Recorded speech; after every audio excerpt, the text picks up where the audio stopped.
بسم اللہ الرحمن الرحیم الحمد للہ رب العالمین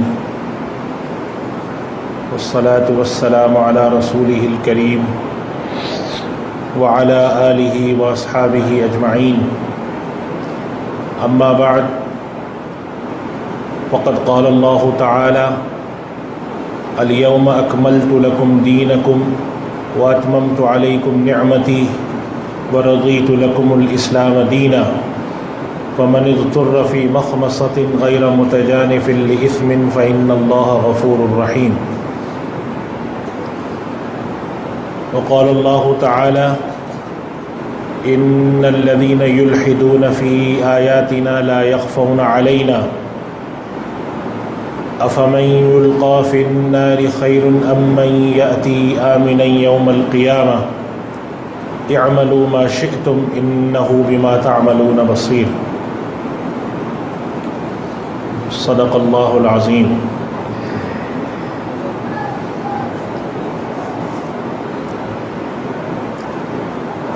آج کی جو تلاوت میں نے آپ حضرات کے سامنے کی ہے قرآن کریم کی جس آیت کی،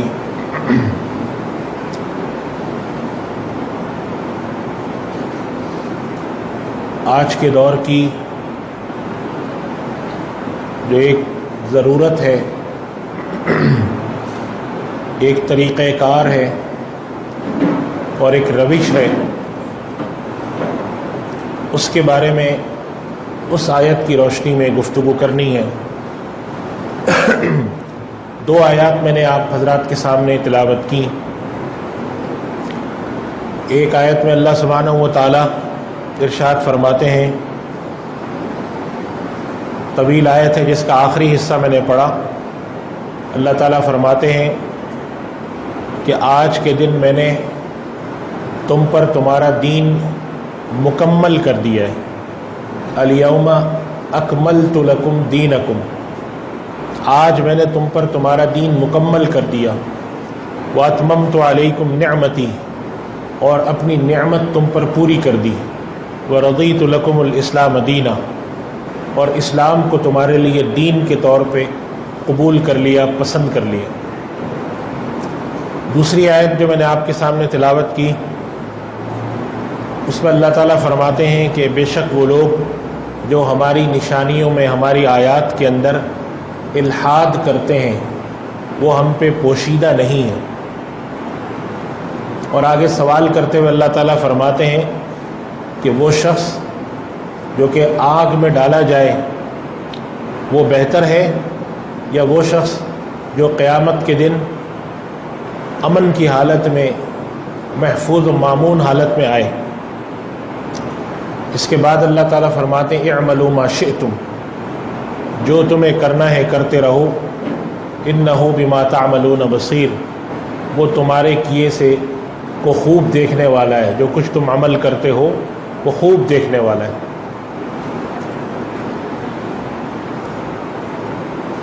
ہمارے سامنے ان آیتوں کی روشنی میں دو بنیادی باتیں نکل کے سامنے آتی ہیں۔ پہلی بات تو یہ کہ اللہ تعالیٰ نے ہمارا جو دین ہے، دین اسلام، اس کی تکمیل فرما دی، مکمل کر دیا۔ ایک بلڈنگ بن رہی ہو، بلڈنگ کا انجینئر جب سارے کام مکمل کر دیتا ہے، پلستر وغیرہ سب کچھ کر دیتا ہے، تو اس کے بعد وہ آپ کو کہہ دیتا ہے کہ جی اب یہ آپ کا گھر مکمل ہے، اب اگر آپ اس میں رنگ والے کو بلانا چاہتے ہیں، لائٹیں لگانے والے کو، پردے لگانے والے کو، تو آپ بلا لیں، آپ کا گھر مکمل ہے۔ یعنی تکمیل کا مطلب ہے کہ اس کے اندر اب کوئی ایسا پہلو نہیں رہ گیا ہے جو بعد میں آ کے جس کی تکمیل کی جائے، جو ادھورا رہ گیا ہو۔ ایک تو یہ بات ثابت ہوئی۔ دوسری بات جو دوسری آیت سے ثابت ہوئی کہ ہمیشہ ایسے لوگ رہیں گے جو کہ اللہ تعالیٰ کے کلام میں، اس کی آیات کے اندر الحاد کرنے کی کوشش کریں گے، ٹیڑھ پیدا کرنے کی کوشش کریں گے، اس کا مفہوم من چاہا لینے کی کوشش کریں گے۔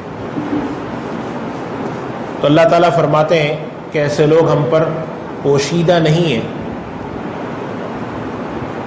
اور یہ بھی فرماتے ہیں کہ تمہیں جو کرنا ہے کرتے رہو، اللہ تمہیں خوب دیکھ رہا ہے۔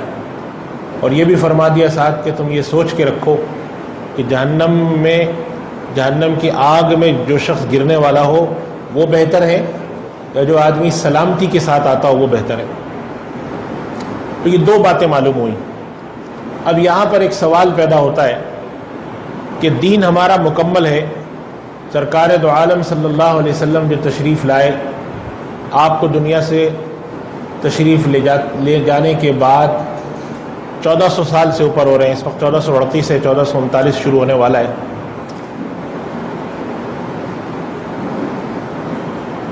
تو 1425 سال ہو گئے۔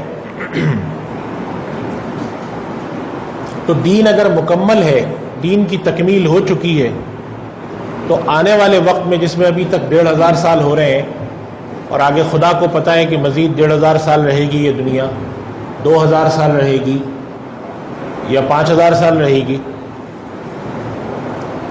تو آنے والے وقت میں تو معاشی طریقے میں بھی تبدیلیاں آئیں گی، انسان کا کاروبار کا انداز بدلے گا، سماجی زندگی میں بھی تبدیلیاں آئیں گی، رہن سہن کا انداز بدلے گا، سیاسی زندگی میں بھی تبدیلیاں آئیں گی۔ تو تبدیلیاں تو انسانی معاشرے کا حصہ ہیں، اور جب تک معاشرہ قائم ہے تبدیلیاں آتی رہیں گی، اچھی بھی آئیں گی بری بھی آئیں گی۔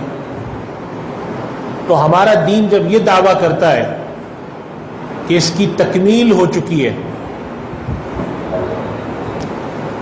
تو تکمیل ہونے کے بعد یہ مسائل جو جدید ہمیں پیش آتے رہیں گے، طرح طرح کے مسائل آتے رہیں گے، تو ان کا حل کہاں سے نکلے گا؟ اس کے لیے ہم نبی کریم صلی اللہ علیہ وسلم کی احادیث کی طرف اگر رجوع کریں تو ہمارے سامنے یہ بات آتی ہے کہ ہمارے دین نے ایسی تمام چیزیں جو کہ انسانی معاشرے میں جدید آتی ہیں، اس کے لیے اصول طے فرما دیے۔ نبی کریم صلی اللہ علیہ وسلم نے صحابہ کرام کو ارشاد فرمایا کہ جب تک تم ان دو چیزوں کو تھامے رکھو گے تم گمراہ نہیں ہوگے، کتاب اللہ و سنتی، اللہ کی کتاب کو اور اس کی سنت۔ حضرت معاذ بن جبل رضی اللہ عنہ جلیل القدر صحابی ہیں، نبی کریم صلی اللہ علیہ وسلم نے ان کو یمن کا گورنر بنا کے بھیجا، اور بھیجتے وقت ارشاد فرمایا کہ معاذ یہ بتاؤ تم فیصلے لوگوں کے درمیان کیسے کرو گے؟ انہوں نے عرض کیا کہ اللہ کے رسول، جب میرے پاس کوئی معاملہ پیش ہوگا، کوئی مقدمہ آئے گا، سب سے پہلے میں کتاب اللہ پہ پیش کروں گا، یہ کتاب اللہ میں اس کا کوئی حل ملتا ہے؟ آپ نے فرمایا اگر ایسا نہیں ہوا تو انہوں نے عرض کیا کہ اللہ کے رسول، پھر جو آپ نے ہمیں فرمایا ہے، جو ہمیں تعلیمات کی ہیں، جو ہمیں ارشادات فرمائے ہیں، میں اس میں دیکھوں گا، یعنی سنت میں دیکھوں گا۔ آپ نے فرمایا اور اگر اس میں نہ ملے تو انہوں نے عرض کیا کہ اللہ کے نبی، پھر میں اپنی رائے سے فیصلہ کروں گا۔ یعنی رائے سے فیصلہ کروں گا، اس سے مراد کیا تھی کہ قرآن جو کتاب اللہ ہے اور سنت، اس کی روشنی میں جو مجھے سمجھ میں آتا ہوگا وہ میں کروں گا۔ تو نبی کریم صلی اللہ علیہ وسلم نے ان کو شاباش دی اور ان کے حق میں دعا دی اور فرمایا کہ شکر ہے اللہ کا جس نے اپنے رسول کے نمائندے کو اس چیز کی توفیق دی جس سے اللہ راضی۔ الحمدللہ الذی وفق رسول رسولہ لما یحبہ ویرضاہ۔ یہاں سے اصول نکل کر آیا کہ ہمارے دین نے نئے آنے والے مسائل کے لیے بھی طریقہ کار طے کر دیا۔ چنانچہ دین کی تکمیل سے مراد اکملت لکم دینکم سے علماء نے، مفسرین نے مراد یہ لی کہ اصول اور ضابطے کے تحت ہمارا دین مکمل ہے۔ سماجی معاملات، خاندانی معاملات، معاشرے کے عام معاملات، پڑوسیوں کے تجارتی معاملات، کاروبار کے معاملات، لین دین کے معاملات، ملازمت کے معاملات، اجتماعی زندگی کے معاملات، سیاست کے معاملات، ان کے بارے میں ہمارے پاس مجموعی طور پر رہنما اصول موجود ہیں۔ آنے والے وقت میں ان اصولوں کی امپلیمنٹیشن، تطبیق ہے۔ چنانچہ جو دین کی تعبیر، جو آج کا ہمارا موضوع ہے کہ دین کی جدید تشریحات اور تعبیرات آج کے دور میں، چونکہ زمانے کے اندر تو تغیر آتا رہتا ہے، آج سے 20 سال پہلے ہمارا جو طریقہ کار تھا آج مختلف ہو گیا۔ آج سے 20 سال پہلے ہم یہ تصور بھی نہیں کرتے تھے کہ آن لائن ٹریڈنگ بھی کوئی چیز ہوگی۔ آج دیکھیے آن لائن ٹریڈنگ کیسی عام سی بات ہے۔ پہلے اگر ہم کسی سے کہتے ہیں کہ ہم تمہیں تصویر دکھائیں گے، تم ہم سے چیز خرید لینا، آدمی کہتا ہے میں کوئی دیوانہ ہوں تصویریں دیکھ کے چیز خریدوں، میں تو آ کے جب تک ہاتھ میں لے کے نہیں دیکھوں گا میں نہیں خریدوں گا۔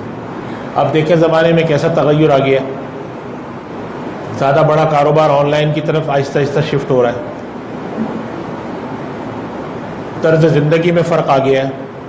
ایک منزلہ گھر ہوا کرتے تھے، اب 20 منزلہ 50 منزلہ بننے لگے۔ پہلے لوگ بڑے گھروں میں رہتے تھے، چھوٹے گھروں میں آ گئے۔ شہروں کی آبادیاں پہلے لاکھوں میں ہوتی تھی، اب کروڑوں میں ہونے لگی ہیں۔ تو جب زمانہ آگے کی طرف جاتا ہے تو اس کے اندر تغیرات پیدا ہوتے ہیں، جدید تقاضے پیدا ہوتے ہیں۔ تو جب جدید تقاضے پیدا ہوتے ہیں تو ہماری دو ضرورتیں پیدا ہوتی ہیں۔ جب بھی زمانہ آگے بڑھے گا اور جدید جب تقاضے آئیں گے تو ہماری دو ضرورتیں پیدا ہوتی ہیں، یہ یاد رکھیں۔ ایک ضرورت ہماری ہوتی ہے اعتقادی اور ایک ضرورت ہوتی ہے عملی۔ اعتقادی کیا کہ ساری دنیا تو مسلمان نہیں ہے۔ ایک آدمی کھڑا ہو کے اللہ کے اوپر اعتراض کر رہا ہے، کوئی اٹھا کر کہہ رہا ہے کہ جی قرآن کریم جو 1400 سال پرانی کتاب ہے، آج کا زمانہ تو بدل گیا ہے۔ کوئی کھڑا ہو کے کچھ اور بات کہتا ہے، کوئی کھڑا ہو کے کہتا ہے کہ جی آپ لوگوں کے یہاں دقیانوسیت بہت زیادہ ہے، آپ اپنے یہاں روشن خیالی اور جدت پسندی پیدا کریں۔ تو ایک ضرورت پیدا ہوتی ہے عقیدے کے رخ پہ، ایک ضرورت پیدا ہوتی ہے عقیدے کے رخ پہ۔ وہ لوگ جو کہ خدا کے منکر ہیں، وہ خدا کے وجود پر سوالات اٹھاتے ہیں، اسلام کے احکام پہ سوالات اٹھاتے ہیں۔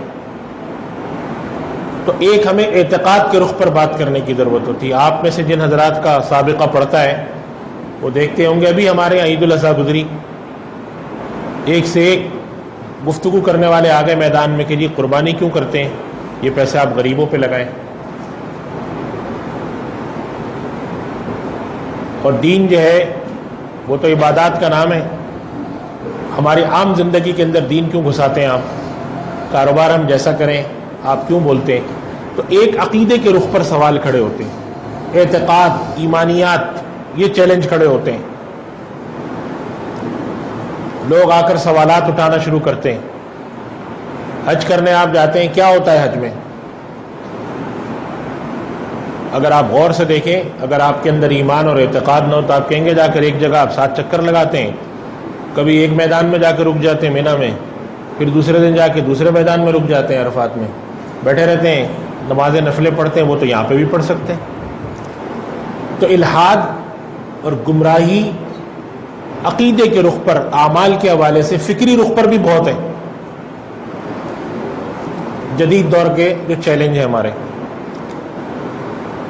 اور عملی رخ پر کیا ہے کہ عملی رخ پر ہماری زندگی میں تغیرات بہت آ رہے ہیں۔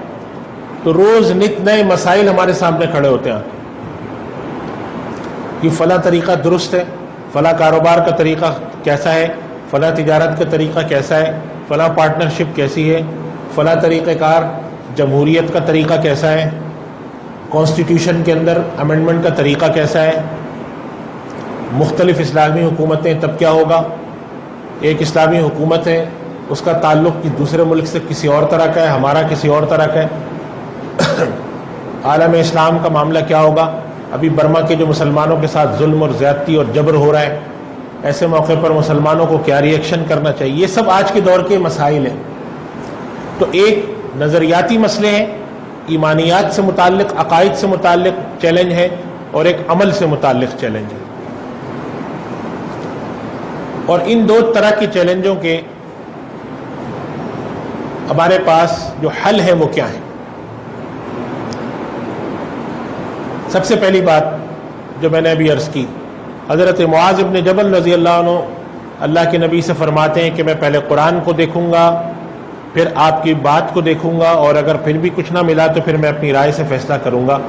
یہ اصول امت میں طے شدہ ہے کہ جب بھی کوئی مسئلہ آئے گا، قرآن کریم میں اللہ سبحانہ و تعالیٰ نے یہ بات فرما دی ہے، فَرُدُّوهُ إِلَى اللَّهِ وَالرَّسُولِ، جب بھی تمہارے پاس کوئی معاملہ پیش ہو پہلے اللہ اور اس کے رسول کے طرف جا کے دیکھو، اور اللہ اور اس کے رسول صلی اللہ علیہ وسلم نے جو کچھ فرما دیا اس کی تشریح میں بھی اختلاف ہو سکتا ہے۔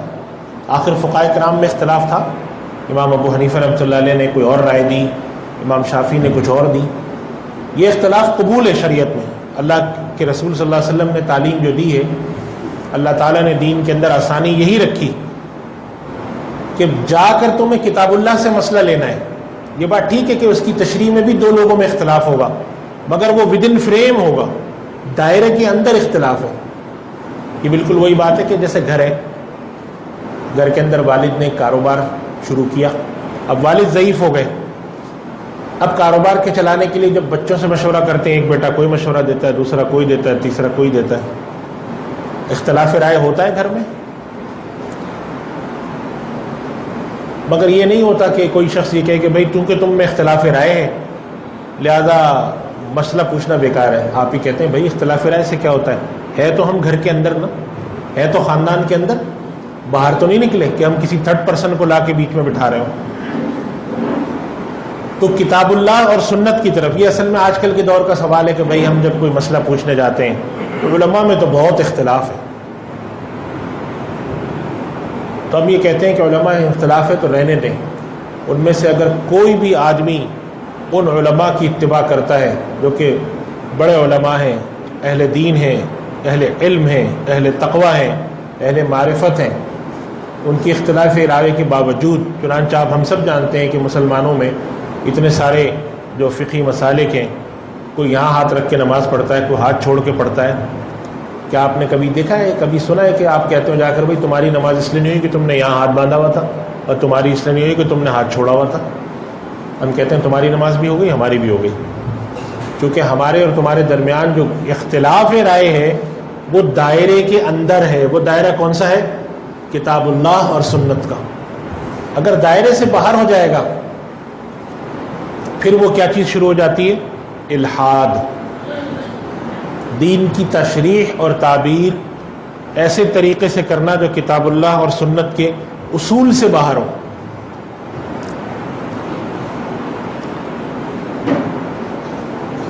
لوگوں نے کہا کہ بھئی آج کل کے دور میں سود اتنا پھیل گیا ہے تو ایسا کرنا چاہیے کہ جہاں ضرورت ہو وہاں پہ اس کے جائز ہونے کا فتویٰ دے دیں ہم۔ یہ کتاب اللہ اور سنت کے اصول کے برخلاف بات ہے۔ اس وجہ سے یہ چیز ذہن میں رکھنی چاہیے کہ جدید ہمارے پاس جو نظریات اور مسائل آئیں گے جن کا تعلق عقیدے سے ہوگا، جن کا تعلق عمل سے ہوگا، ان کے مسائل کے حل کرنے کے لیے اللہ کے رسول صلی اللہ علیہ وسلم نے ہمیں ایک ضابطہ دے دیا ہے۔ بہت سارے مسائل ایسے ہیں، اللہ کا شکر ہے کہ اب ہمارے معاشرے میں وہ مسائل نہیں گفتگو میں آتے، لیکن ابتدائی اسلام میں اور بیچ میں وہ مسائل رہے ہیں جو اعتقادی مسائل کہلاتے ہیں۔ خلق قرآن کا مسئلہ، اللہ کی صفات کا مسئلہ، آج کے دور میں ہمارے ہاں وہ مسائل نہیں ہیں، لوگ اتنا نہیں جانتے ان چیزوں کو کہ کتاب اللہ کا جو کلام ہے اس کی مخلوق ہے یا نہیں۔ امام مالک رحمۃ اللہ علیہ کے پر سخت ترین سزا دی گئی تھی اس پر۔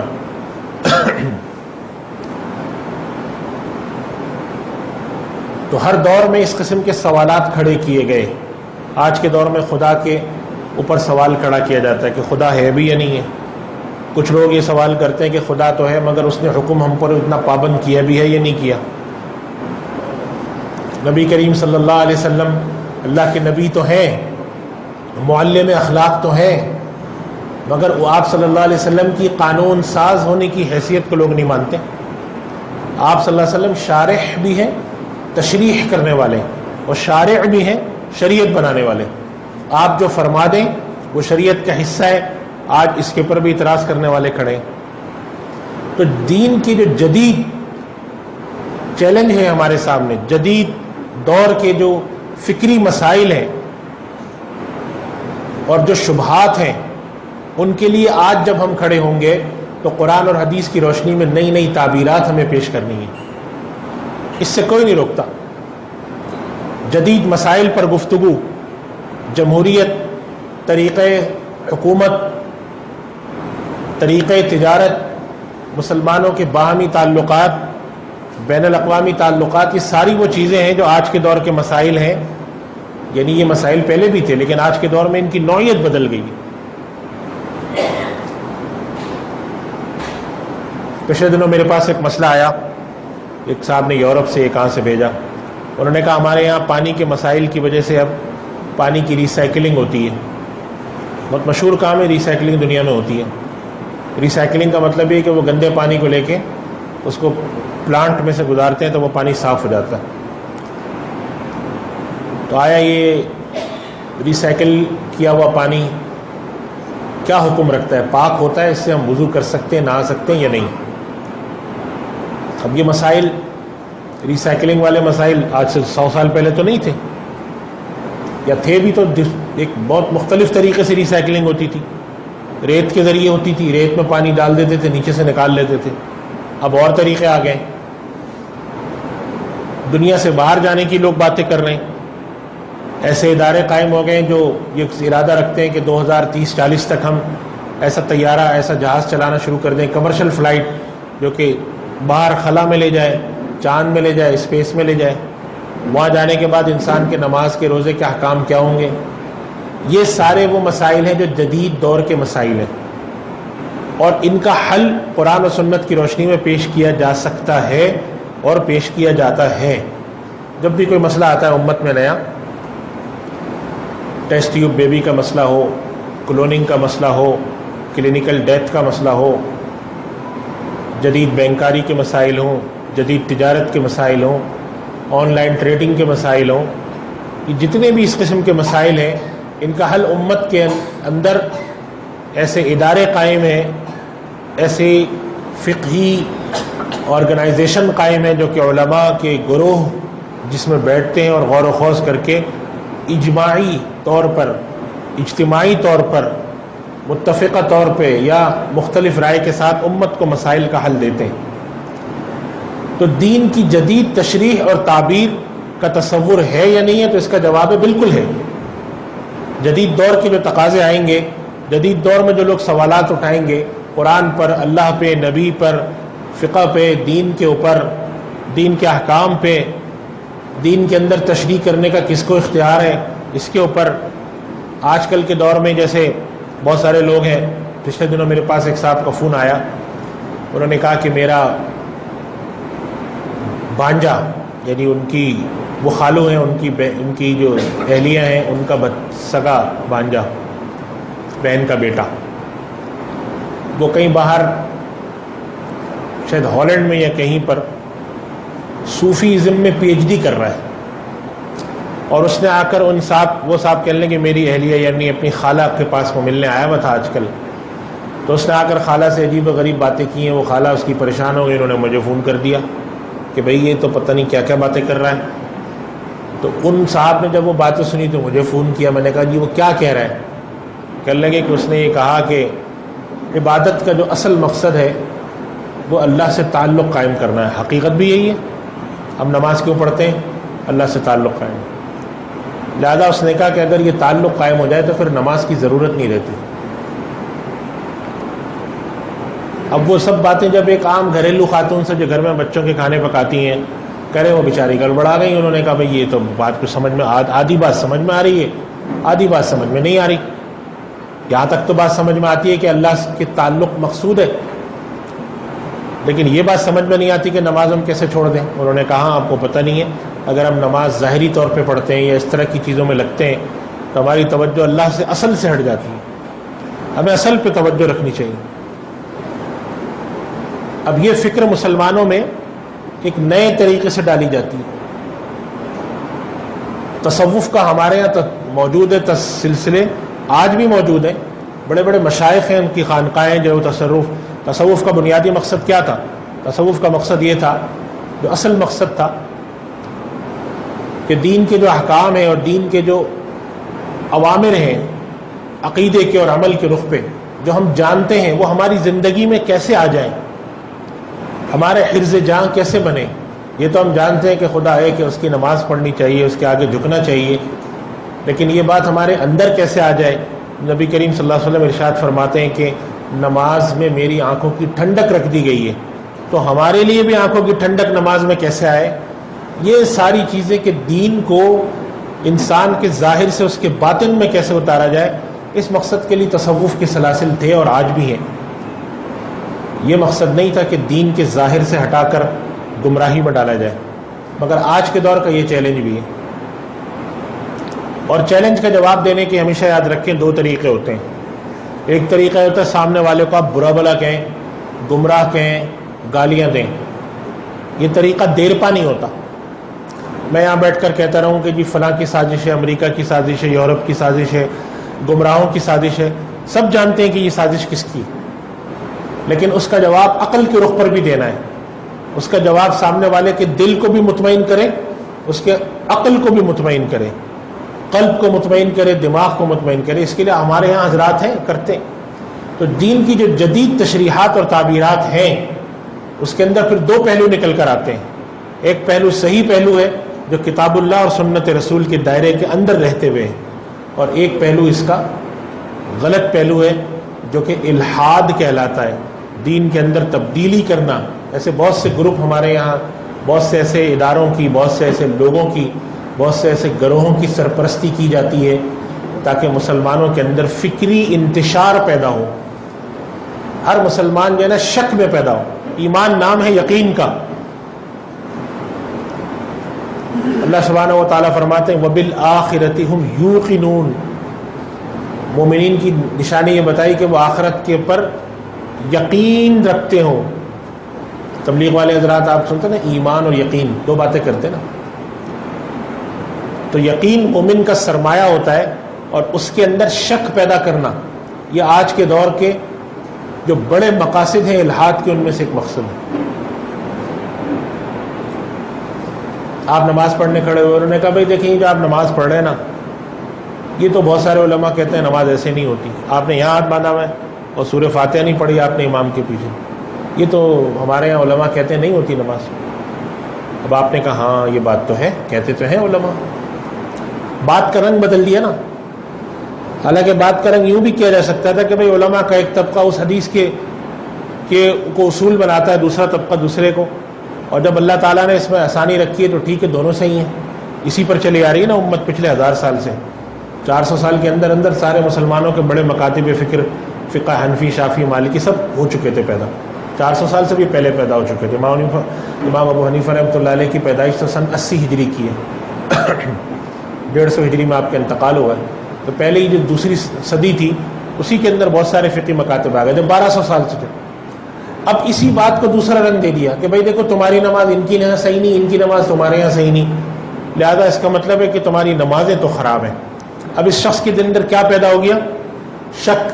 شک پیدا کرنے کا عمل کو کہتے ہیں تشکیک. تو مسلمانوں کو نظریاتی طور پہ شک میں مبتلا کرو،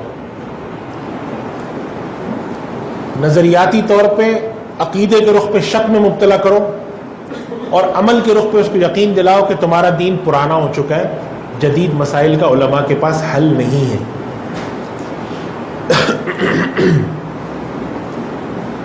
حالانکہ دونوں باتیں غلط ہیں. جدید مسائل کا حل ہے. یہ الگ بات ہے کہ ہمارے یہاں بھی بعض اہل علم میں سے بعض حضرات ہیں جن کا مزاج نسبتاً سخت ہوتا ہے. جدید چیزوں کے معاملے میں بعض حضرات کا مزاج نسبتاً سخت ہے، بعض کا مزاج نسبتاً نرم ہے. یہ بھی اختلاف دائرے کے اندر ہے. جو حضرات ذرا سخت مزاج رکھتے ہیں وہ دین کے حدود اور نظریات پر ذرا زیادہ سخت ہوتے ہیں، وہ کہتے ہیں بھائی نہیں دیکھو جدید چیزیں اتنی لاؤ گے تو معاملہ گڑبڑ نہ ہو جائے۔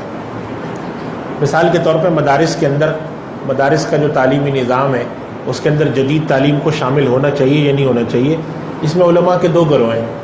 بہت سارے علماء کہتے ہیں ہونا چاہیے، ہمارے یہاں سے طالب علم نکلے اس کو پولیٹیکل سائنس بھی پتہ ہو، اس کو معیشت بھی پتہ ہو، اس کو سماجیات سوشل سائنسز بھی پتہ ہو، کیا حرج ہے، تاکہ وہ معاشرے میں جا کے صحیح طریقے سے بات کر سکیں۔ دوسرے طبقے کے لوگ ہیں وہ فرماتے ہیں کہ نہیں بھائی دین کو ہم خالص شکل میں جتنا پریزرو رکھیں گے اچھا ہے، دین آنے والی امت تک پہنچے گا۔ اب یہ دونوں نظریات ہیں، یہ دونوں دائرے میں رہ کے کام کرتے ہیں اور دونوں اپنی اپنی جگہ پر دین کی حفاظت کا کام کر رہے ہیں۔ ایک طبقہ جو ہے وہ جدید تشریح اور تعبیرات میں تھوڑا آگے، اور بیعینی یہی چیز آپ کو فقہاء کرام میں ملتی ہے۔ امام ابو حنیفہ رحمۃ اللہ علیہ کے یہاں مسائل نکالنے پر بہت زور تھا، فقہ حنفی، تو بہت سارے اس زمانے میں بہت سارے حضرات ان حضرات کو اہل الرائے کہتے تھے کہ یہ وہ حضرات ہیں کہ جو کہ دین کی تشریح کے اندر رائے کو بنیاد بناتے ہیں، ہمیں کیا ضرورت ہے، جب مسئلہ آئے گا تو اس وقت دیکھا جائے گا۔ یہ بھی اپروچ رہی اس زمانے سے۔ آنے والے وقت میں بعد میں ثابت کیا کہ امام حنیفہ رحمۃ اللہ علیہ کی مجموعی حیثیت میں آپ کے اور آپ کے شاگردوں کی جو اپروچ تھی، جو آپ کا طریقہ کار تھا، وہ امت کے لیے زیادہ فائدہ مند ثابت ہوا، چونکہ جب زمانہ تیزی سے بدلنا شروع ہوا، نئے نئے تقاضے آئے، تو ان لوگوں کے یہاں پہلے سے مسائل تھے۔ اس زمانے میں آج سے 200 250 300 سال پہلے یہ مسئلہ بھی علماء نے ذکر کیا ہوا ہے کہ اگر ایک آدمی کسی جگہ سے دوسری جگہ ایسے اچانک پہنچ جائے، ایک جگہ سے اٹھ کے دوسری جگہ کہ وہاں نماز کا وقت دوبارہ مل جائے تو کیا حکم ہے۔ اب سوال یہ پیدا ہوتا تھا ایسا کیسے ہوگا کہ ایک آدمی جو ہے وہ یہاں سے وہاں پہنچ جائے، تو انہوں نے اس زمانے میں یہی ہو سکتا تھا لکھا کہ بھائی ہو سکتا ہے کسی کو کوئی جن اٹھا کر دوسری جگہ لے جائے۔ اب آج کیا ہے، آج جن نہیں اٹھاتا، جہاز اٹھا کے لے جاتا ہے۔ تو جاپان سے جب ہمارے بعض دوستوں نے جب جاپان سے سفر کیا، انہوں نے کہا بھائی ہم نے رمضان میں جاپان سے سفر شروع کیا واپسی کا، جب ہم روانہ ہوئے تھے تو افطار کرنے میں 1 گھنٹہ باقی تھا، اب جہاز میں بیٹھے ہوئے 4 گھنٹے ہو گئے، سورج ہی سامنے دکھ رہا ہے۔ اب ہم کریں، چونکہ جاپان سے جب آپ روانہ ہوتے ہیں تو مشرق سے مغرب کی طرف آ رہے ہوتے ہیں، تو سورج تو ابھی غروب نہیں ہو رہا، سورج کے ساتھ ساتھ جا رہے ہیں ہم، اور پریشان بیٹھے ہوئے بھائی کیا کریں ہم۔ ابھی جدید دور کا مسئلہ ہے، اور بہت سارے مسائل ہیں، میں نے تو ایک مسئلے کی بات کی ہے۔ تو اس وجہ سے آج کے دور میں دین کی جدید تشریح اور تعبیر کا سب سے بڑا چیلنج یہ ہے کہ دین کی تشریح اور تعبیر ایسے کی جائے جدید کہ ہمارے معاشرے کی ضروریات، چاہے وہ اعتقادی رخ پر ہوں وہ پوری ہوں، عملی رخ پر ہوں وہ پوری ہوں، اور ساتھ ساتھ دین کی حفاظت بھی رہے۔ اگر ہم یہ رویہ اپنا لیں کہ بھئی ہمیں جدید چیزوں سے کوئی بھی ہمارا تعلق نہیں، ہم اپنے اصل پہ قائم رہیں گے، تو یہ ہمارے دین کا مزاج ہی نہیں ہے۔ ہمارا دین یہ دعویٰ کرتا ہے، اللہ سبحانہ و تعالیٰ فرماتے ہیں کہ میں نے تمہارا دین مکمل کر دیا، نبی کریم صلی اللہ علیہ وسلم کے بعد کوئی نبی نہیں آنے والے۔ اب سوال یہ پیدا ہوتا ہے کہ جب جدید دنیا آئے گی، جدید مسائل آئیں گے، تو اس کا حل ہمارا دین نہیں دے گا تو کہاں سے آئے گا؟ اس وجہ سے علماء کرام کا آج تک اس بات پہ اتفاق ہے کہ جدید تعبیرات، جدید مسائل، جدید چیزیں جتنی بھی ہیں، ان کو کتاب اللہ اور سنت کے اوپر پرکھ کر ان کا جواب ہم ضرور دیں گے۔ اب جواب دینے میں اختلاف رائے ہوگا۔ آپ دیکھتے ہیں نا، مثال کے طور پہ بینکاری کو اسلامی کرنے کے جو طریقے ہیں، اس پہ اختلاف ہے علماء میں، اور یہ اختلاف کوئی ایسا مذموم یا معیوب اختلاف نہیں ہے، فکر کے رخ پہ اختلاف ہے۔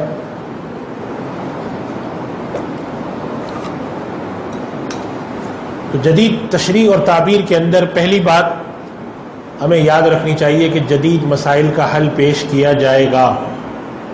دوسری بات یہ یاد رکھنی چاہیے کہ جدید جتنے مسائل کا حل ہوتا ہے اس کے اندر ہمارا اجتہاد کا عمل دخل ہوتا ہے، ہماری فکر کا عمل دخل ہوتا ہے، عقل کا عمل دخل ہوتا ہے، اور ہر وہ چیز جس کے اندر فکر کا، عقل کا عمل دخل ہو، اس چیز کے اندر اختلاف رائے ضرور ہوتا ہے۔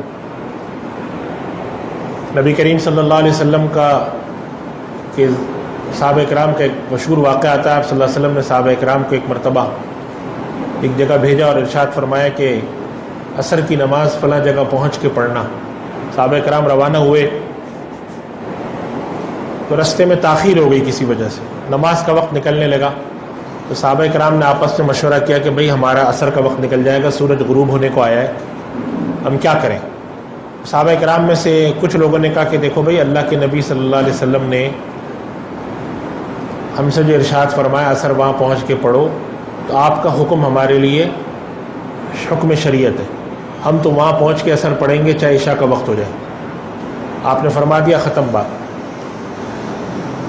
دوسرے جو گروہ تھے انہوں نے کہا دیکھو بات یہ ہے کہ اللہ کے نبی صلی اللہ علیہ وسلم کا مقصد یہ تھا کہ ہم کہیں رکیں نہیں، جلدی جائیں، راستے میں کہیں پڑاؤ ڈال لیں، کہیں رک جائیں، نہیں، بلکہ ہمارے لیے آپ نے ٹارگٹ سیٹ کر دیا کہ بھئی آپ نے وہاں پہنچ کے عصر پڑھنی ہے تو اب ہم تیزی سے جائیں گے بغیر کچھ کام میں۔ اب جب اتفاقاً کسی وجہ سے ہمیں تاخیر ہو ہی گئی ہے تو ہمیں نماز نہیں قضا کرنی چاہیے۔ آپ کا مقصود نماز قضا کرنا نہیں تھا، آپ کا مقصود جلدی جانا تھا۔ اب یہ دونوں باتیں اپنی اپنی جگہ فریم میں ہے نا، دونوں باتوں کے لیے کتاب اللہ کی طرف، اللہ کے نبی صلی اللہ علیہ وسلم کی سنت کی طرف جا رہے ہیں یہ لوگ، اللہ کے نبی کی بات کا ماننا ضروری ہے، اطیعوا اللہ و اطیعوا الرسول کے تحت نبی کی بات ماننی، لہٰذا انہوں نے کہا اللہ کے نبی نے جو ظاہری طور پہ بات کی ہم وہ مانیں گے۔ دوسرے حضرات نے کہا جی اللہ کے نبی کا مقصد یہ ہے، ان کی بات بھی صحیح۔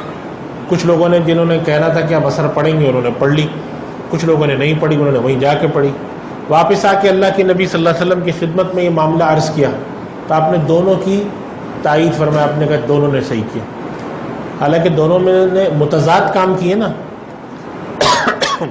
تو دونوں نے صحیح کیا کا کیا مطلب ہے؟ دونوں نے صحیح کیا کا مطلب یہ ہے کہ جب ان کے پاس ایک حکم تھا، اس کے اندر دونوں پہلو موجود تھے اور دونوں نے اس پر غور و فکر کر کے ایک پہلو کی طرف گیا، دوسرا دوسرے پہلو کی طرف گیا، تو چونکہ دونوں حکم نبی کے تحت رہے ہیں لہذا دونوں اپنی اپنی جگہ صحیح ہیں۔ ہاں اگر یہ حکم نبی سے باہر نکل جاتے پھر ان کے اوپر سوال کھڑا ہوتا کہ جی آپ باہر کیسے گئے، فلاں حکم ٹوٹ رہا ہے۔ تو دین کی جدید و تشریح اور تعبیر کے اندر سب سے پہلا اصول ہمارے لیے کہ ہم اس دائرے کے اندر رہتے ہوئے مسائل کا حل کریں، اور اس دائرے کے اندر رہتے ہوئے بھی اختلاف رائے ہوگا، یہ بھی یاد رکھیں۔ یہ بات ایسے نہیں ہے کہ اگر ہم دائرے کے اندر ہیں تو اس میں اختلاف نہیں۔ امام ابو حنیفہ، امام شافعی، امام مالک، امام احمد بن حنبل اور دیگر جو مسالک ہیں ان کے درمیان آپس میں اختلاف ہے یا نہیں؟ اور یہ سب کے سب دائرے کے اندر ہیں یا نہیں؟ سب کتاب اللہ اور سنت رسول کے دائرے کے اندر ہیں، اس کے باوجود اختلاف ہے، اور یہ اختلاف شرعاً ناپسندیدہ نہیں ہے، یہ بلکہ اختلاف رحمت ہے۔ اللہ تعالیٰ نے قرآن کریم کے اندر بالارادہ، علماء نے لکھا ہے کہ اللہ تعالیٰ حکیم ہے، حکمت سے کوئی فعل، اس کا کوئی عمل خالی نہیں۔ اللہ تعالیٰ نے قرآن کریم میں ایسے احکامات دیے ہیں کہ جن کے اندر گنجائش ہے۔ قرآن کریم میں فرمایا کہ ایمان والوں، جب قرآن کریم میں نماز کے لیے جب اس کے لیے حکم دیتے ہیں تو اللہ سبحانہ و تعالیٰ فرماتے ہیں فقرؤ، اے مسلمانوں، اے مخاطب، فقرؤ ما تیسر من القرآن، یعنی کہ جب نماز پڑھنے کھڑے ہو تو جو سہولت سے قرآن شریف پڑھ سکو وہ پڑھ لیا کرو۔ اب یہ ما تیسرا، جو تم آسانی سے پڑھ سکو، اس کا کیا مطلب ہے؟ ایک عرب زبان جاننے والے قاری صاحب کے پاس آپ جائیں گے تو وہ کیا کہیں گے؟ بھائی میں تو 3-4 صفحے پڑھ سکتا ہوں۔ اور ایک چین کے رہنے والے عام آدمی کے پاس گئے آپ، اس نے کہا بھائی بڑی مشکل سے تو بسم اللہ منہ سے نکلتی میرے تو الفاظ ہی صحیح سے نہیں ادا ہوتے، لیکن چائنی زبان جاننے والا۔ اب علماء کے سامنے سوال آیا کہ نماز میں قرآن کریم پڑھنا تو ضروری، اللہ تعالیٰ نے کوئی مقدار متعین نہیں کی، یہ فرما دیا ما تیسر، جو سہولت سے پڑھو۔ جب ہم کسی بڑے قاری صاحب کے پاس جاتے ہیں وہ کہتے ہیں جی میں تو سورہ مزمل پڑھ سکتا ہوں، تم بھی پڑھ لیا کرو۔ اور ایک ہم عام آدمی کے پاس جاتے ہیں سبزی بیچنے والا، وہ کہتا ہے بھائی آپ انا آتینا اور والعصر کی اجازت دینا مجھے، میں کہاں سورہ مزمل پڑھتا رہوں گا۔ تو علماء کرام نے، فقہاء نے اس کے بارے میں مختلف چیزوں کو سامنے رکھ کے طے کر دیا، اچھا بھائی نماز کے اندر سورہ فاتحہ کے بعد جو تلاوت کرنی ہے، یا نماز کے اندر جو تلاوت کرنی ہے وہ کم از کم 3 آیات کی کرنی چاہیے، جو قرآن کریم کی سب سے چھوٹی 3 آیات ہیں، اس کے برابر آپ کر لیں کوئی بھی تلاوت۔ اب یہ فیصلہ جو ہے یہ فیصلہ اجتہادی ہے نا، تشریح۔ اللہ تعالیٰ کے لیے کیا مشکل تھا کہ اللہ تعالیٰ یہ قرآن میں فرما دیتے کہ ایمان والوں جب قرآن کریم پڑھا کرو تو کم از کم 3 آیتیں پڑھو، مسئلہ حل ہو جاتا نا۔ سب کے لیے مسئلہ حل ہوتا. نبی کریم صلی اللہ علیہ وسلم نے پاکی کے لیے، یہ بات پاکی ناپاکی کے مسائل کے اندر احادیث سے ثابت ہوتی ہے کہ آپ صلی اللہ علیہ وسلم نے جو کثیر پانی کے بارے میں ارشاد فرمایا کہ کثیر پانی جو ہوتا ہے، زیادہ پانی، وہ چھوٹی موٹی نجاست سے ناپاک نہیں ہوتا. اب سوال ہے کہ زیادہ پانی کسے کہتے ہیں؟ فقہاء کرام کے سامنے سوال آیا. ایک مشہور فقیہ تھے، وہ درس دے رہے تھے. انہوں نے کہا بھائی اگر زیادہ پانی ہو تو وہ ہلکی پھلکی نجاست گرنے سے ناپاک نہیں ہوتا جب تک کہ نجاست کا اس میں اثر نہ آئے. تو اب ان کے شاگردوں نے کہا حضرت یہ زیادہ پانی کیا ہوتا ہے؟ اگر آپ صحرا میں آدمی سے جا کے پوچھیں زیادہ پانی کیا ہوتا ہے، وہ کہے گا یہ ایک مٹکا جو رکھا ہے یہ زیادہ پانی ہے. اور جو لوگ ساحل پر آباد ہیں ان سے جا کے پوچھیں زیادہ پانی کیا ہوتا ہے، وہ کہیں گے یہ جو سوئمنگ پول بنا ہے یہ بھی بلکہ کم ہی ہے، بس سمجھو یہ زیادہ ہے، اور اتنا بڑا سوئمنگ پول ہوگا. تو آخر زیادہ پانی ہوتا کیا ہے؟ تو وہ فقیہ جو پڑھا رہے تھے، وہ ان کے وہاں پہ ایک حوض بنا ہوا تھا، جیسے مسجد میں حوض ہوتا ہے وضو کا. انہوں نے کہا بھائی سمجھو یہ ہے زیادہ پانی. ان کے شاگردوں نے جا کے اس کو ناپ لیا کہ ذرا ناپ کے دیکھیں کیا سائز بنتا ہے اس کا. اس کا سائز تھا 10 بائی 10 ذراع. ذراع ہر ناپنے کا یہ انداز یہ ہوتا تھا ذراع، جیسے ہم فٹ کہتے ہیں نا، فٹ تو پاؤں کے برابر ہوتا ہے، وہ ہاتھ سے ناپتے تھے. بس انہوں نے فتویٰ دے دیا کہ اگر کوئی تالاب 10 بائی 10 ذراع کا اور 1 ذراع گہرا ہے وہ پانی زیادہ ہے. حالانکہ یہ مسئلہ اس طرح سے حدیث میں نہیں آیا ہے 10 بائی 10 کا. مسئلہ فقہ میں بڑا مشہور پڑا جاتا ہے، 10 در 10 کہتے ہیں اس کو. ایسا نہیں آیا حدیث میں. یہ کیا ہے؟ تشریح ہے، تطبیق ہے مسئلے کی کہ بھائی زیادہ پانی کیا ہوتا ہے.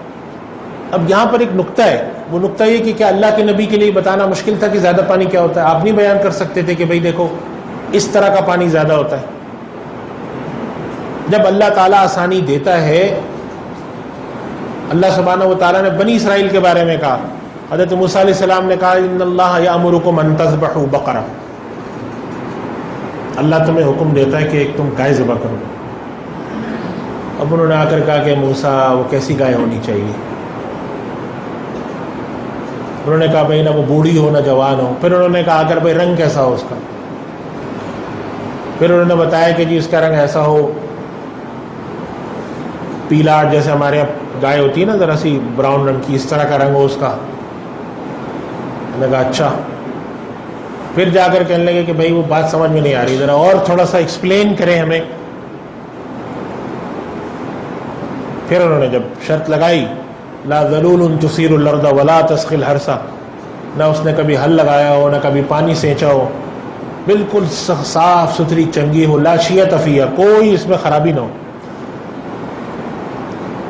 اگر پہلے وہ اللہ کے حکم پہ صرف بقرہ گائے کو ذبح کر دیتے تو حکم پورا ہو جاتا، لیکن انہوں نے جو اپنے پر خود پابندیاں لگائی تو اب جب تلاش کرنے نکلے تو گائے نہ ملے کہیں پہ. جا کر ایک ڈھونڈ ڈانڈ کے ایک آدمی کے پاس ملی، اس نے کہا میں تو اپنی پالتو پیاری گائے میں کیوں دوں تمہیں؟ بڑے منت سماجت کے بعد وہ راضی ہوا، ٹھیک ہے اس کو ذبح کرو، اس کی کھال اتارو اور اس کی کھال کے اندر پورا میں سونا بھر کے مجھے دو. گائے کی کھال جب اترتی ویسی پھیل جاتی ہے وہ. گائے کی کھال میں آپ سونا رکھیں اگر تو اگر 3 من کی گائے گوشت 3 من ہے تو سونے کا وزن تو زیادہ ہوتا ہے، تو 6 من 7 من سونا آیا ہوگا اس میں. تو اللہ سبحانہ و تعالیٰ نے نبی کریم صلی اللہ علیہ وسلم نے جو احکامات دیے اس میں نہ گنجائش رکھی ہے، فلیکسیبلٹی جسے ہم کہتے ہیں.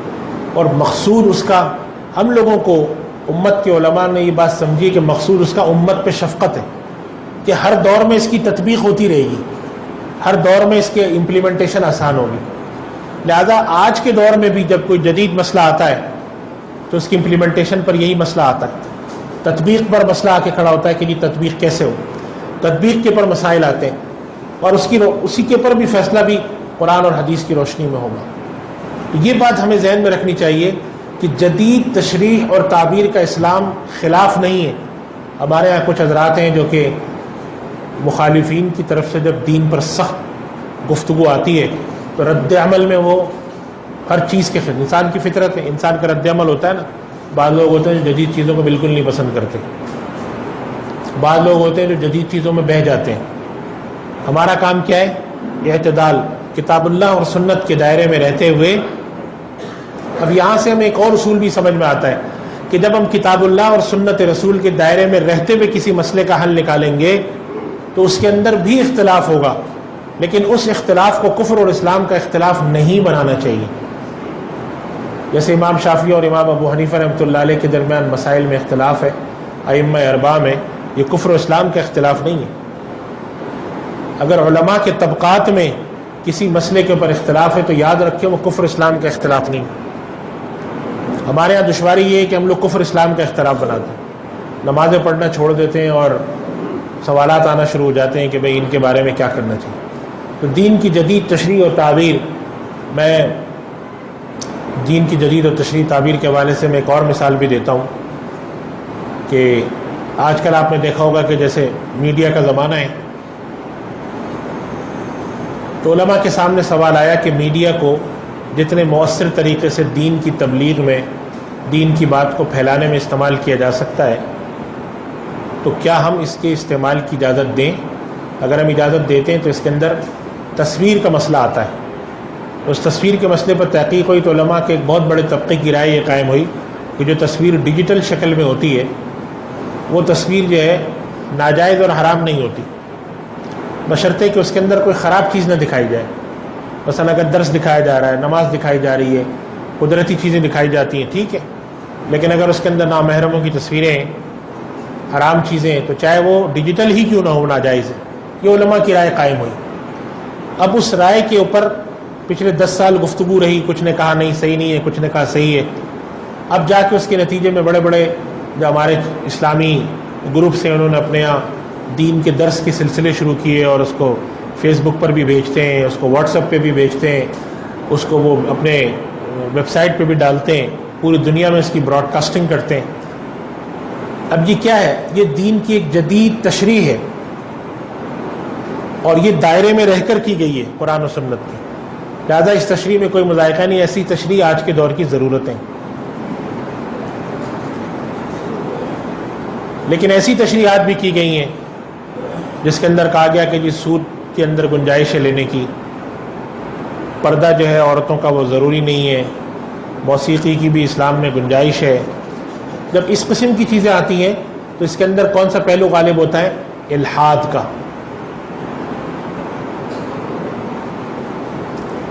ہندوستان میں ابھی مسئلہ آیا، بہرحال ہندوستان تو ویسے بھی سیکولر ملک ہے، ہمارا ان سے کوئی تعلق نہیں ہے، لیکن وہاں مسئلہ ہے کہ کورٹ نے فیصلہ دے دیا کہ اگر کسی آدمی نے 3 طلاقیں دی ہیں تو وہ 3 طلاقیں نہیں واقع ہوں گی. اب سوال یہ کہ کورٹ کو یہ فیصلہ دینے کا کیا اختیار ہے؟ تو بات یہ ہے کہ وہ لوگ تو اس چیز کے قائل ہی نہیں ہیں.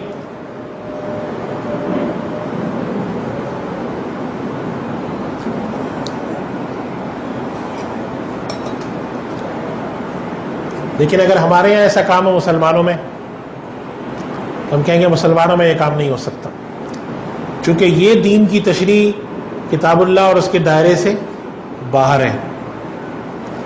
اور جو ہمارے یہاں اجتہاد جسے کہتے ہیں، آج کے دور میں بھی اجتہاد ہوتا ہے، بڑے بڑے ادارے قائم ہیں، جیسے جدہ میں مجمع الفقہ الاسلامی جدہ ہے، دنیا کے تقریباً کوئی 50-52 اسلامی ملکوں کے علماء اس کے اندر نمائندہ ہیں. نئے مسائل، جدید مسائل آتے ہیں. یا آپ نے آج کل بہت مشہور دیکھا ہوگا کہ کسی آدمی کا ایکسیڈنٹ ہوتا ہے، وینٹیلیٹر پہ رکھ دیتے ہیں، اس کی برین ڈیتھ ہو چکی ہوتی ہے، وینٹیلیٹر سے چل رہا ہے وہ. اب ڈاکٹر سے پوچھے تو ڈاکٹر کہتے ہیں ہو سکتا ہے کہ 3 سال تک چلتا رہے وینٹیلیٹر پہ، لیکن اس کی ڈیتھ ہو چکی ہے. اب اگر آپ یہ سمجھتے ہیں کہ واپس آ جائے، ایسا نہیں ہے، اس کا دماغ ختم ہو چکا ہے،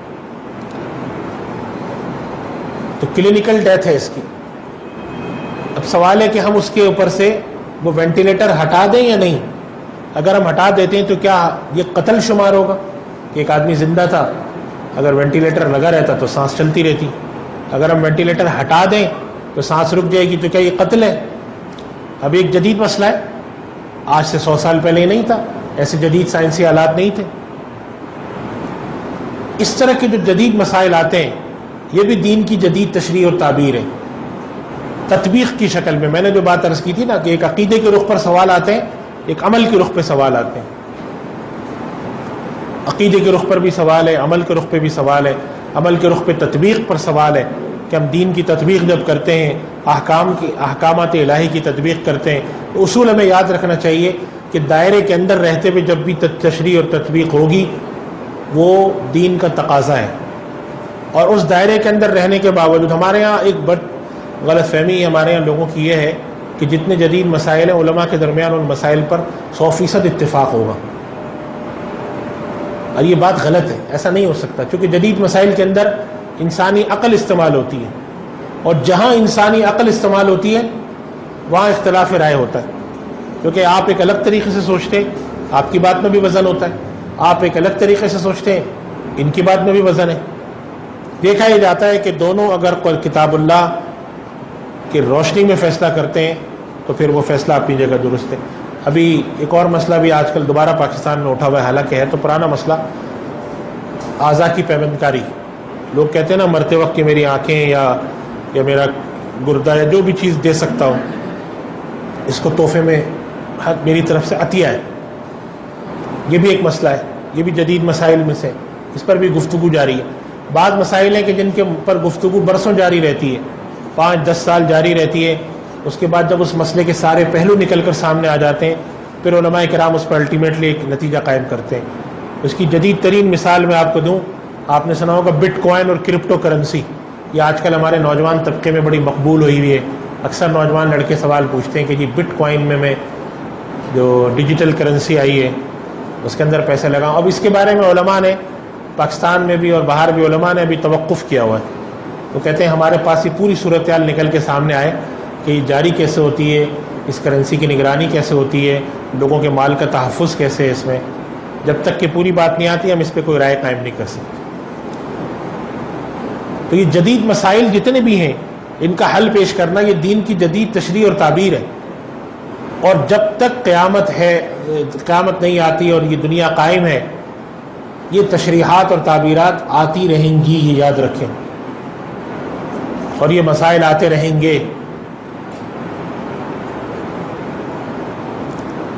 پچھلے دنوں ایک صاحب نے مجھ سے آن لائن ٹریڈنگ کے حوالے سے مسئلہ پوچھا کہ جی آن لائن ٹریڈنگ بہت عام ہو چکی ہے تو میں بھی کرنا چاہتا ہوں، تو میں کیا اپنے اصول و ضوابط اپناؤں؟ میں نے کہا یہ اچھا سوال ہے آپ کا کہ علماء کرام جو ہیں وہ ایک کتابچہ مرتب کر دیں کہ وہ ادارے، وہ پاکستان کے اندر بہت سارے ادارے ہیں جنہوں نے آن لائن ٹریڈنگ شروع کی ہوئی ہے، کچھ لوگ ہیں جنہوں نے اپنی خود کی ہوئی ہے، ان کے پاس اپنے ویئر ہاؤس ہیں، کچھ لوگ ہیں جو کہ بیچ میں صرف ایک ڈسٹریبیوشن چینل ہے، خود کچھ نہیں ہے لیکن ان کے پاس ایکسپرٹیز ہے تو اپنا سسٹم بنا کے آرڈر لیتے ہیں اور بازار سے یا کسی سے خرید کے بیچ دیتے ہیں، انٹیگریشن کی ہوئی ہے۔ جس کے بارے میں ایک رہنما کتابچہ ہو کہ بھئی اگر ایک آدمی اپنے پاس سے بیچ رہا ہے تو وہ کیا ضابطے پابندی کرے، فراڈ نہ کرے، دھوکہ نہ دے، جس چیز کی تصویر دکھا رہا ہے وہی چیز بیچے۔ یہ بھی بہت ہونے لگا ہے، تصویر دکھاتے کسی چیز کی ہے، بیچ کچھ اور دیتے ہیں، اور اس کے اندر ساتھ ساتھ پیسے کی واپسی کا بھی اختیار دیں، آپ 1 ہفتے تک کا دیتے ہیں بعض ادارے۔ اب یہ سارے وہ کیا ہیں مسائل؟ جدید تطبیق ہے، آج سے 50 سال کیا 20 سال پہلے بھی کوئی تصور نہیں کرتا تھا۔ تو جدید تطبیقات عمل کے رخ پر آئیں گی، حکومتوں کے رخ پہ۔ ہمارے یہاں اکثر لوگ سوال اٹھا دیتے ہیں کہ یہ جمہوریت کا سیٹ اپ جو ہے اسلامی ہے یا نہیں ہے۔ میں حیران ہوتا ہوں لوگ سوال یہ کیوں اٹھاتے ہیں، یہ نہیں دیکھتے کہ 73 کا جو آئین ہے اس کے بنانے میں علماء شریک تھے، وہ اسمبلی کے ممبران تھے۔ اس کا کیا مطلب ہے کہ وہ علماء یہ سمجھتے تھے کہ یہ ماڈل جو جمہوریت کا پاکستان کے اندر ہے، جو کہ قرآن و سنت کے اصول کے تابع ہے، یہ جمہوریت کا ماڈل اسلام کے کسی اصول سے متصادم نہیں ہے۔ اور اسی وجہ سے الحمدللہ آج تک پاکستان میں اگرچہ ایسے لوگ ہیں جو کوشش کرتے ہیں لیکن پاکستان میں قرآن و سنت کے خلاف قانون سازی نہیں ہو سکتی۔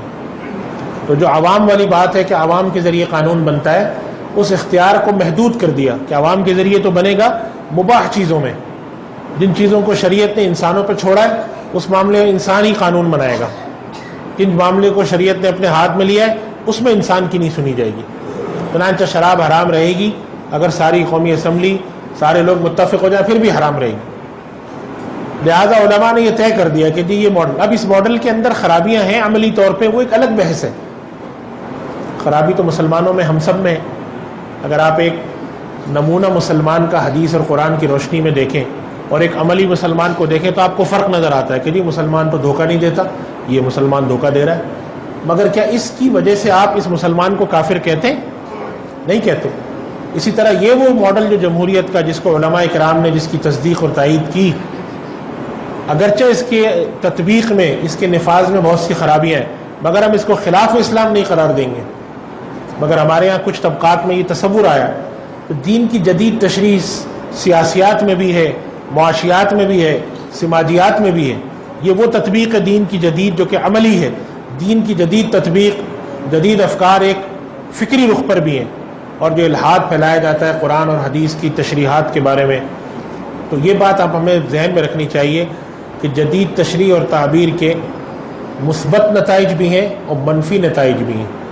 مثبت نتائج یہ ہیں کہ لوگوں کو اس پر ایمان اور یقین پیدا ہوتا ہے، لیکن آج کے دور میں مسلمان کے دل میں یہ غلط فہمی پیدا کی گئی ہے کہ تم اگر دین پہ چلے تو تم اس دنیا میں کچھ نہیں کر سکتے۔ ایسا ہے نا، آدمی کہتا بھائی دین پہ چلنا تو بڑا مشکل ہے، ہاں نماز روزہ میں کر لوں گا، قربانی کر لوں گا، حج عمرہ کر لوں گا، لیکن اگر آپ آ کے مجھ سے کہتے ہیں تجارت ایسے کرو، یہ مجھ سے نہیں ہوگا۔ یہ غلط فہمی ہے اور گمراہی ہے یہ۔ تو دین کی جدید تشریح اگر ہم نہیں کرتے تو اس غلط فہمی کو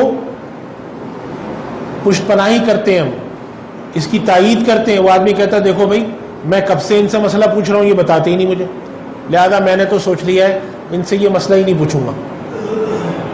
ایک آدمی آپ کے پاس آ کے کہتا ہے کہ جی میں آن لائن ٹریڈنگ کا ایک پورٹل بنانا چاہتا ہوں، آپ مجھے اس کے بارے میں کچھ پرنسپل دے رہے ہیں۔ 1 ہفتے آئے گا، 2 ہفتے آیا، مہینہ، 2 مہینے، 6 مہینے، 8 مہینے، 1 سال تک آتا رہا۔ آپ نے کہا دیکھو ابھی ٹھہر جاؤ، دیکھو ٹھہر جاؤ۔ 1 سال بعد وہ کیا کرے گا؟ وہ کہے گا اگر دیکھیں جی بات یہ کہ میرا کاروبار ہے، میرا روزگار ہے، میرے ساتھ سب چیزیں لگی ہیں، آپ تو اس کا نہ جواب ہاں میں دیتے ہیں نہ میں دیتے ہیں، ایک بات کر دیں تاکہ میں ختم کروں۔ لہٰذا اب میں یہ سمجھ گیا ہوں کہ آپ کے پاس اس مسئلے کا کوئی حل نہیں ہے، لہذا میں تو چلا۔ اس وجہ سے علماء کرام یہ بات بھی کہتے ہیں آج کے دور میں کہ جیسے ہمیں لوگوں کو یہ بتانا ضروری ہے کہ یہ چیز غلط ہے، تو یہ بھی بتانا چاہیے کہ اس کے بدلے میں صحیح کیا ہے۔ تو اس کی اکثر مثال ہمارے یہاں دی جاتی ہے۔ وہ شارع فیصل ہمارے یہاں جو ہے نا کراچی میں، جب کوئی VIP موومنٹ ہوتی ہے تو اس کے آس پاس جو موٹر سائیکلیں وغیرہ روڈ پہ پارک ہوتی ہیں، پولیس والے آ کے کہتے ہیں ہٹا دو۔ اب پولیس والے نے آ کر کہا جی 50 موٹر سائیکلیں ہٹاؤ۔ اب موٹر سائیکل والا کہتا ہے بھائی اس کو ہٹا کے میں لے جاؤں کہاں؟ تو پولیس والا کہتا ہے یہ میرا مسئلہ نہیں ہے۔ کہتا ہے بھائی ہمارا آفس اوپر ہے، پارکنگ ہماری نیچے، اب اس کو ہم ہٹا کے لے جائیں کدھر؟ جب وہ سامنے سے کہتا ہے نہیں میرے پاس اس کا مجھے نہیں پتا، بس تم یہاں سے ہٹاؤ، تو آپ کے خیال میں یہ حل ہے مسئلے کا؟ مہذب معاشرے میں کیا ہوتا ہے؟ کہتے ہیں دیکھو یہاں سے ہٹاؤ، وہاں کھڑا کرو۔ اگر آپ کسی چیز کو نہ کر رہے ہیں تو اس کی جگہ آپ ایک حل بھی دیں گے۔ جدید تشریح اور تعبیر کا یہ مثبت فائدہ ہوتا ہے کہ سامنے والے کو آپ کہتے ہیں دیکھو اس رستے پہ مت جاؤ، اس رستے پہ جاؤ، اور جدید تشریح اور تعبیر کی طرف اگر رجحان نہ جائے تو آپ کہتے ہیں اس رستے پہ مت جاؤ۔ اب وہ کھڑا ہو کے پوچھتا ہے پھر کدھر جاؤں؟ آپ نے کہا یہ مجھے نہیں پتا، مگر ادھر مت جاؤ۔ یہ انسانی معاشرے کی فطرت کے خلاف۔ انسان کہتا ہے یہ کیا بات کی آپ نے، ادھر مت جاؤ۔ چلو جی میں رک گیا، میرے ساتھ 10 لوگ اور رک گئے، مگر 10 لوگوں نے کہا بھائی ہم تو کہیں جائیں گے، آپ ہم سے کیسے کہتے ہیں کہ ادھر مت جاؤ ادھر، اور جب ہم پوچھتے ہیں ہم جائیں کدھر تو کہتے ہیں یہ مت پوچھو ہم سے۔ تو جدید تشریح کا مثبت فائدہ یہ ہوتا ہے کہ لوگ دین سے جڑے رہتے ہیں، وہ سمجھتے ہیں کہ ہمارا دین ہمارے لیے ہر دور میں مسئلے کا حل لاتا ہے۔ اور منفی نقصان اس کا یہ ہوتا ہے کہ جدید تشریح اور تعبیر کی آڑ میں بہت سارے لوگ دین کے اندر الحاد بھی پیدا کرتے ہیں، بنیادی تبدیلیاں لاتے ہیں، قرآن اور حدیث کے دائرے سے باہر نکلتے ہیں، حلال اور حرام کے مسائل میں باہر نکلتے ہیں، امت کے اجتماعی موقف سے باہر نکلتے ہیں۔ یہ چیزیں وہ ہوتی ہیں جو کہ الحاد پھر اس طرف جاتی ہیں۔ اور یہ میں جو آپ کو بتا رہا ہوں مختصر بات ہے، ظاہر ہے ہمارے پاس وقت بھی مختصر ہے، اور موضوع یہ ایسا ہے کہ اس کے اندر ہم بہت تفصیل میں نہیں اس لیے جا سکتے کہ بہت ساری باتیں فنی ہیں۔ ہر وہ آدمی جو کوئی جدید تشریح لے کر آ رہا ہو وہ ملحد نہیں ہے، یہ یاد رکھیں۔ ہمارے یہاں ہم لوگ یہ سمجھنے لگے اگر کوئی آدمی جدید مسئلہ لے کر آ رہا ہے بس یہ طے ہے کہ وہ ملحد ہے، چاہے وہ کتنا ہی اللہ والا ہو۔ ایسا نہیں ہے، ان میں بہت سارے لوگ صحیح ہوتے ہیں، مخلص ہوتے ہیں۔ آخر وہ لوگ جنہوں نے ریکارڈنگ کر کے بہت سارے ادارے ہمارے یہاں آ گئے جو ریکارڈنگ کرتے ہیں پروگرام، علماء کے درس، تقاریر، اور اس کو آن لائن فیس بک پہ، میڈیا پہ ڈالتے ہیں۔ ان کے اس طرز عمل سے بہت سارے دوسرے لوگوں کو اختلاف ہے، لیکن کیا یہ لوگ جو یہ کام کر رہے ہیں وہ ملحد ہیں، زندیق ہیں، کیا کافر ہیں؟ نہیں ہیں۔ یا آپ یہ کہتے ہیں کہ ان سے ہمارا اختلاف اس دائرے کے اندر ہے جو اللہ نے ہمارے لیے، اللہ اور اس کے رسول نے دائرہ اس کے اندر ہے۔ ہم کہتے ہیں کہ یہ طریقہ مناسب نہیں ہے، آپ کہتے ہیں مناسب ہے، ٹھیک ہے، یہ آپ کی رائے، یہ ہماری رائے۔ تو ہمارے یہاں جو شدت پسندی آئی، اس میں خرابی یہ پیدا ہو گئی کہ ہم لوگ نئے مسائل کے اور جدید تعبیرات کے بارے میں تھوڑے شدت پسند بھی ہو گئے۔ کچھ لوگ ادھر چلے گئے جن کی نظر میں یہ ساری باتیں اور ساری پابندیاں غلط ہیں، انسان آزاد ہے جو مرضی کرے۔ کچھ ادھر آ گئے جو کہتے ہیں جدید مسائل پہ جانا ہی نہیں۔ سب سے مشکل کام ہے اعتدال کی راہ پر رہتے ہوئے کام کرنا۔ اور آخری بات جس کو میں کہہ کے اپنی گفتگو ختم کروں گا، دین کی تشریح اور تعبیر کون کرے گا؟ بعض دفعہ لوگ کہتے ہیں کہ یہ مولویوں نے قبضہ کیا ہوا ہے دین کی تشریح اور تعبیر پہ۔ دین کی تشریح اور تعبیر پر مولویوں نے قبضہ کیا ہوا ہے، ان کو اختیار کیوں ہے؟ یہ اختیار تو اوروں کو ہونا چاہیے۔ بعض دفعہ آتا ہے پارلیمنٹ کو ہونا چاہیے۔ آپ نے کبھی سنا ہے کہ کسی نے یہ کہا ہو کہ اوپن ہارٹ سرجری کے بارے میں فیصلہ کرنے کا اختیار پارلیمنٹ کو ہونا چاہیے؟ سنا ہے کبھی آپ نے؟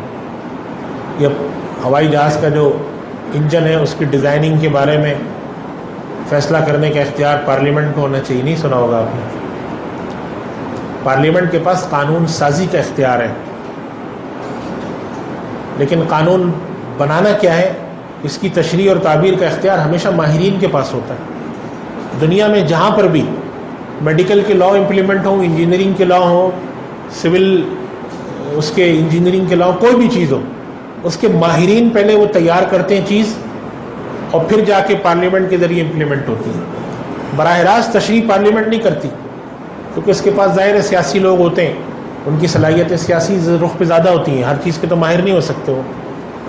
اس مقصد کے لیے پاکستان میں ایک ادارہ قائم کیا گیا تھا، آج بھی وہ قائم ہے ادارہ، کبھی اس کی پرفارمنس اچھی ہوتی ہے کبھی ہلکی ہوتی ہے، اسلامی نظریاتی کونسل۔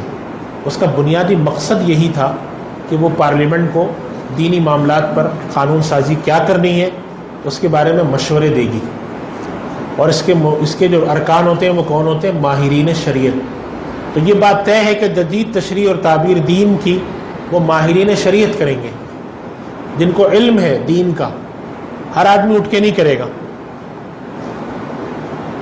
نمبر 1۔ نمبر 2، آج تک 1200-1300 سال مسلمان علماء اور فقہا نے جو دین کا ذخیرہ جمع کیا ہے، جس کو ہم آج کل کی جدید زبان میں جورس کارپس کہتے ہیں، یہ اتنا بڑا، جس کے اندر انہوں نے اجتہادات کیے ہیں، مسائل نکالے ہیں، یہ ہمارے پاس بیکار اور فالتو چیز نہیں ہے۔ آج ہم دنیا کے اندر لوگوں کو جا کے پڑھتے ہیں تو وہ پرانے نکالتے ہیں کہ حمورابی کے زمانے کا قانون اور فلاں زمانے کا قانون ہم نکال کے لا رہے ہیں، یہ ہمارے پاس چیزیں موجود ہیں، اس سے ہم کچھ تھوڑا سا سمجھنے کی کوشش کرتے ہیں۔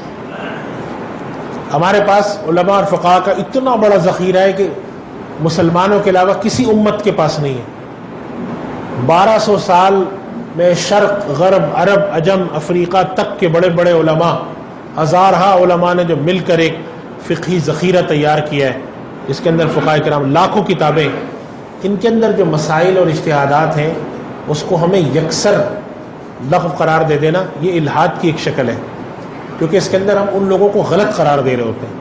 اور یہ بات یاد رکھیں، جو امت کی من حیث المجموع تقلید کرے، جو لوگ یہ کہتے ہیں کہ امت من حیث المجموع پہلے والے غلط تھے اب ہم صحیح سمجھ رہے ہیں، تو یہ نبی کریم صلی اللہ علیہ وسلم نے قیامت کی نشانی بتائی ہے، لعن آخر هذه الامتی اولها، بعد میں آنے والے پچھلے والوں کو کہیں گے یہ سب ناکارہ لوگ تھے، ان کو پتہ ہی کچھ نہیں تھا، اب ہم بتاتے ہیں کیا ہے۔ یہ چیز غلط ہے، یہ الحاد کا رستہ ہے۔ دین کی تشریح اور تعبیر میں پچھلے دور کے علماء نے، چونکہ وہ متقی بھی زیادہ تھے، دین کے قریب بھی بہت تھے، اور انہوں نے وہ دور بھی دیکھے جب مسلمانوں نے حکومتیں کی ہیں، 800 سال ہندوستان میں کی ہے، بغداد میں کی ہے، اسپین میں کی ہے، ترکی میں کی ہے، افریقہ کے علاقوں میں کی، ان سب جگہوں پہ مسلمانوں کے غلبے کے دور کے فقہ بھی موجود ہے اور زوال کے دور کی فقہ بھی۔ ہمارے سامنے بڑا ذخیرہ ہے، اس ذخیرے سے صرف نظر کر کے کوئی نیا مسئلہ بالکل نیا مسئلہ نکالنا، یہ بھی در حقیقت امت کی من حیث المجموع اجتماعی رائے سے انحراف ہوتا ہے، اور یہ کبھی بھی اچھے آثار، دنیا میں کوئی ریسرچ ایسی نہیں ہے، میڈیکل کی لے لیں آپ، میتھمیٹکس کی لے لیں، سائنس کی لے لیں، جو پچھلی تحقیق کو بالکل اگنور کرتی ہو، کوئی ایک نہیں ہے۔ جب بھی کوئی ریسرچ ہوتی ہے پچھلی ریسرچ کو اٹھاتے ہیں۔ آج بھی دنیا میں کوئی جہاز بننے جائے گا، کوئی نئی کمپنی جہاز بنانے کی قائم ہوگی، وہ ضرور یہ دیکھے گی کہ پچھلے دور میں جو انجینئرنگ اور سائنس کے ٹیکنالوجیکل جو بھی فارمولے تھے اور جو بھی طریقہ کار تھا وہ کیا تھا۔ تو ہم جب دین کی تشریح اور تعبیر میں یہ علماء کا 1200 سال کا بڑا ذخیرہ، جس کے اندر کروڑوں فتاویٰ ہیں، کتابیں ہیں، مسائل ہیں، کروڑوں کی تعداد میں، لاکھ نہیں، پوری دنیا سے آپ جمع کریں، افریقہ میں، عرب میں، عجم میں ہزارہ کتابیں، ان کے اندر جو مسائل ہیں، ہم ان کو ایک یکسر اٹھا کے پھینک دیں اور ہم کہیں کہ میں ڈائریکٹ کتاب اللہ اور سنت سے سمجھوں گا، یہ گمراہی کی جدید شکل ہے۔ لہٰذا یہ یاد رکھیں کہ دین کی تشریح اور تعبیر کا اختیار ان کے پاس ہے جن کے پاس دین کا مضبوط علم ہے۔ اس مضبوط علم کے دائرے کے اندر رہتے ہوئے ان میں اختلاف ہوگا۔ میں پھر کہہ رہا ہوں، آپ یہ سمجھتے ہو کہ ان میں اتفاق ہو جائے گا، اختلاف نہیں ہوگا، ایسا نہیں ہے، کیونکہ اس کے اندر عقل انسانی لگتی ہے، اجتہاد لگتا ہے، انسانی غور و فکر لگتا ہے، لہذا اس کے اندر رائے کا اختلاف ہوتا ہے، مگر وہ رہتے دائرے کے اندر ہے، اور وہ اختلاف محمود ہے، ناپسندیدہ نہیں ہے۔ ہاں وہ اختلاف جو کہ اس دائرے سے باہر نکل جاتا ہے پھر وہ الحاد پیدا کرتا ہے۔ تو جو آخری گزارش ہے وہ یہ ہے کہ اس بات کو ذہن میں رکھیں کہ دین کو نظریاتی رخ پہ اور عملی رخ پر مختلف چیلنج ہر دور میں آتے تھے اور آتے رہیں گے، اور جتنا ہم قیامت کے قریب جائیں گے ہمارے نظریاتی چیلنج زیادہ بڑھیں گے، یہ یاد رکھیں۔ لوگ زیادہ خدا کے اوپر سوال اٹھائیں گے۔ اللہ کے نبی صلی اللہ علیہ وسلم کی توہین جو کرنی شروع کی ہوئی ہے لوگوں نے، یہ کس لیے کی ہے؟ کہ آہستہ آہستہ آہستہ 100 سال میں مسلمان کس چیز کے عادی ہو جائیں، اور نعوذ باللہ اگر اللہ کے نبی صلی اللہ علیہ وسلم کی توہین ہے تو پھر اس دین میں کچھ بھی باقی نہیں ہے، نہ قرآن باقی ہے۔ خدا کو ہم ایک کیسے مانتے ہیں؟ ہمیں کس نے بتایا؟ ہم تک تو خدا کی معرفت نبی کے ذریعے پہنچی ہے نا۔ اگر ہمارے نبی بتاتے کہ خدا تین ہے تو ہم بھی کہتے خدا تین ہے۔ ہم تک خدا کی معرفت نبی کے ذریعے پہنچتی ہے، قرآن نبی کے ذریعے پہنچتا ہے، دین نبی کے ذریعے پہنچتا ہے، پچھلے انبیاء کرام پر ایمان نبی کے ذریعے پہنچتا ہے۔